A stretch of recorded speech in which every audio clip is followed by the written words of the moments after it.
She looked at the back of her hands as she warmed them in the light of a small fire, smearing grit and grime on her cheeks as she wiped her tears.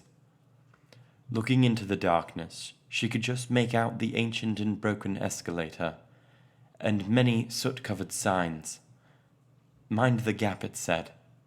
Now just a horrifying reminder that all there was out there was gap. Endless, merciless darkness. "Little girl, why are you crying?" She jolted backwards, bringing up the Kalashnikov rifle that had been cradled in her lap. The sight rested in the middle of a 30-something's man in a jacket and a t-shirt. "Don't come any closer!" He stood, black shadows merging with his hair. He held up his hands, open, as if to say, "I can't harm you."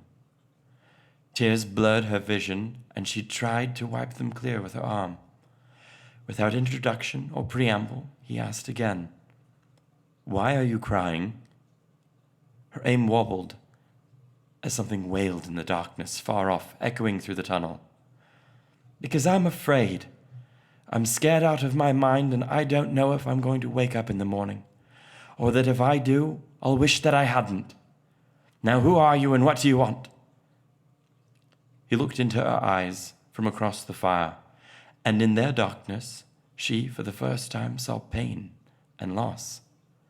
In the reflection of his shadow-black eyes, the fire danced like the love she saw, not only for her, but for what he had lost.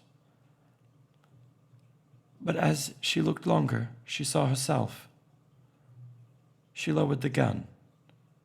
He answered, "Of all the fears the night can offer, I am its worst, and I just wanted to know why you were crying.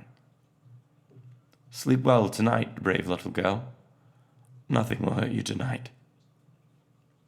He turned and walked away, footsteps going silent the instant the shadows swallowed him. Her tears stopped, and she lay curled around her gun, and dreamed as the fire danced in the burnished black of her gun, and the night was filled with a sound of dying fears.